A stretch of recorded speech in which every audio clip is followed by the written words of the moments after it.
안녕하세요. 피탐성에 오신 모든 빛의 성도님들, 오늘도 함께 하나님의 말씀을 공부하는 자리에 나오신 모든 분들 진심으로 환영합니다. 우리 같이 기도하고 오늘 말씀 공부 시작하겠습니다.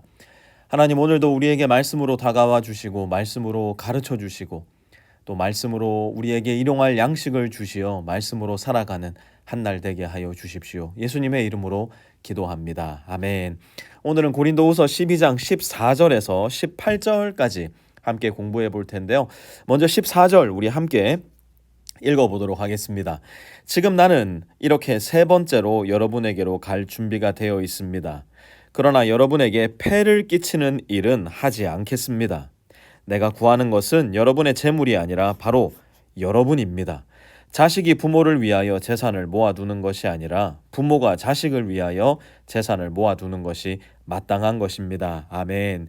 바울은 고린도 교회에서 복음을 전할 때 교회로부터 일체의 비용을 받지 않고 사역을 해나갔습니다. 그 이유는 고린도 지역 그리고 고린도 사람들이 가지고 있었던 특성상 바울이 무보수로 사역을 할 때 훨씬 더 복음 사역하기가 좋았기 때문에 그래요.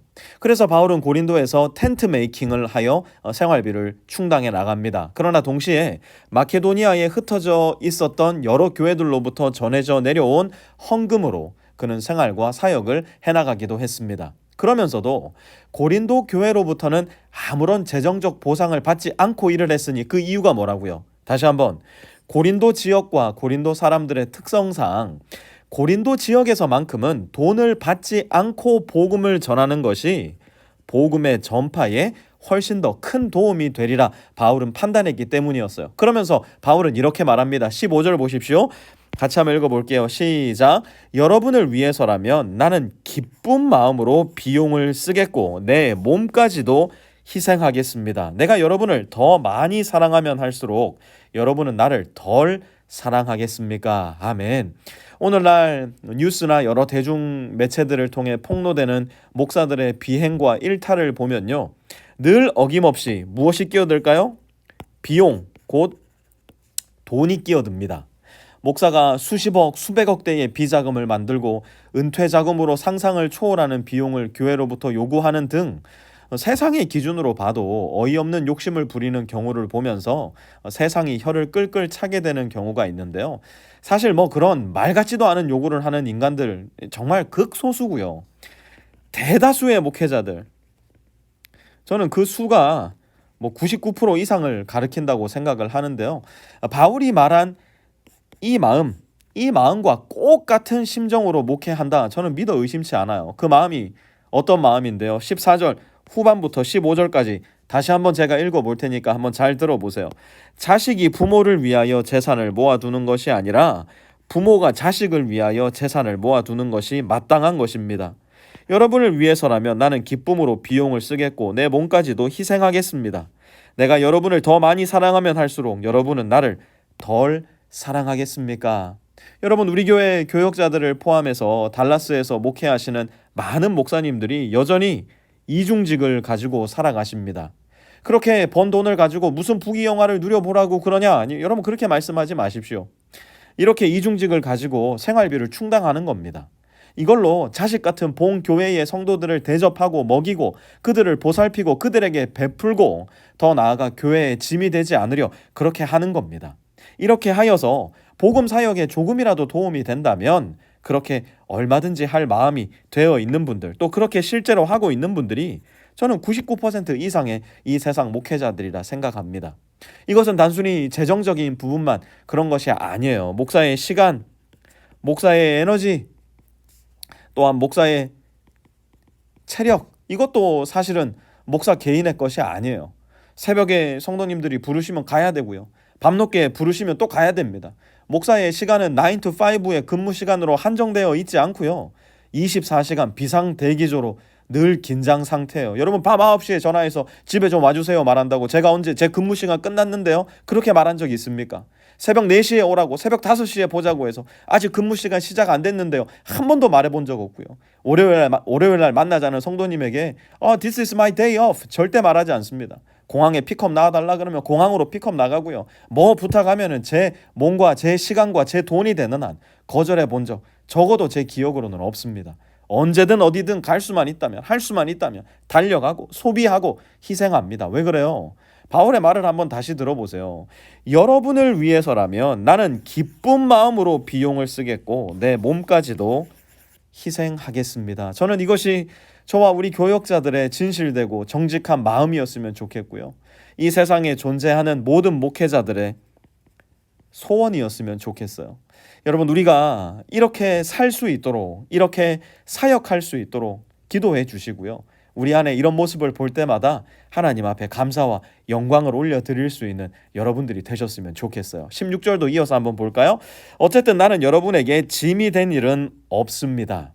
그런데 내가 강교한 속임수로 여러분을 사로잡았다고 말하는 사람들도 있습니다. 아멘. 바울은 자신 있게 말합니다. 뭐래요? 나는 여러분에게 짐이 된 일은 없습니다. 바울이 자기 자신을 너무 잘 알거든요. 고린도에서 텐트 만들어서 자급자족했거든요. 부족한 부분은 고린도 교회가 아니라 마케도니아 교회들에서 채워주었거든요. 그럼에도 불구하고 고린도 교회 안에 거짓 교사들은 어떻게 바울에 대해 말했는가? 바울은 뭐를 쓴다고요? 강교한 속임수를 쓴다. 그래서 아닌 척하면서 너희들의 주머니를 털어간다. 그러니 바울은 사도가 아니다. 이 말을 들은 바울 입장에서는 기가 막히고 코가 막히는 거예요. 그래서 17절 18절에서 바울은 이렇게 말합니다. 내가 여러분에게 보낸 사람들 가운데 누구를 통해서 여러분을 착취한 일이 있습니까? 내가 디도에게 여러분에게로 가라고 권하였고 또 그와 함께한 형제 한 사람을 보냈는데 디도가 여러분을 착취한 일이 있습니까? 디도와 내가 같은 정신으로 행하고 같은 방식으로 살지 않았다는 겁니까? 바울은 그 자신뿐만 아니라 그와 함께 동역하는 모든 사람들, 오늘 본문의 디도 그리고 다른 한 형제, 또 여러분이 잘 알고 있는 디모데, 바나바, 아볼로, 이 모든 이들에 대해서 자신이 있었어요. 우리는 어떤 자신이라고 이야기합니까? 그들 모두가 정직하고 순결한 마음으로 고린도 성도들을 사랑했고 그들 모두가 기쁜 마음으로 자기 비용을 사용하고 자기들의 몸을 희생하면서까지도 고린도 성도들을 섬기려 했다는 사실. 그러니 마땅히 고린도 성도들도 바울을, 디도를, 디모데를, 바나바를, 아볼로를 그리고 모든 복음의 일꾼들을 사랑하고 존중하고 아껴주어야 한다는 사실. 바울은 지금 오늘 본문에서 그 이야기를 하고 있는 겁니다. 목회자의 위신이 정말 땅바닥 막 여기가 지한 줄 알았더니 막 땅을 뚫고 막 들어가는 그런 소리, 그런 시대를 살아가요. 목사를 목사라고 부르고 기독교를 개독교라고 부릅니다. 예, 다 우리의 잘못입니다. 그래서 이 시대에 저와 같은 목회자들은 더 겸손하고 더 낮아져야 됩니다. 교회를 키워서 자기 이름을 날리고 자기 편하게 유익을 구하는 생각 따위는 애초에 버리고 시작해야 됩니다. 혹여라도 우리 목회자들 안에서 제가 방금 말한 것과 반대 방향으로 가려는 낌새가 조금이라도 보이거들랑 여러분 손을 번쩍 들어서 이야기해 주십시오. 우리가 오늘 공부한 성경의 말씀을 손가락으로 콕콕 집어가면서 아니 목사님 이거 우리가 가야 할 방향은 여기에 있지 거기에 있지 않은데요? 지적해 주십시오. 그러나 동시에 저와 우리 목회자들에게 많은 사랑과 따스한 격려와 시마다 때마다 필요한 위로의 말로 절대로 포기하지 않는 꾸준한 기도로 다가와 주시기를 부탁드립니다. 저와 여러분이 우리 목회자와 성도들이 한 몸이기에 그렇게 서로를 채워가고 세워가며 완성되어져 갈 때 세상은 우리를 통해 그리스도의 모습을 보게 될 겁니다. 하나님 아버지, 목회자와 성도가 서로를 비난하고 헐뜯고 미워하는 모습은 상상만 해도 몸서리 쳐지는 일이 아닐 수가 없습니다. 우리 빛의 교회 목회자와 성도가 서로를 깊이 사랑하고 존중하여 늘 서로를 위해 자기를 내어주기를 아까워하지 않는 형제와 자매들 되게 해주시고 그렇게 우리가 늘 주님의 자랑이 되고 빛이 되어 이 세상 가운데 그리스도의 모습을 더 밝게 비추어주는 아름다운 교회 될 수 있게 도와주십시오. 예수님의 이름으로 기도합니다. 아멘.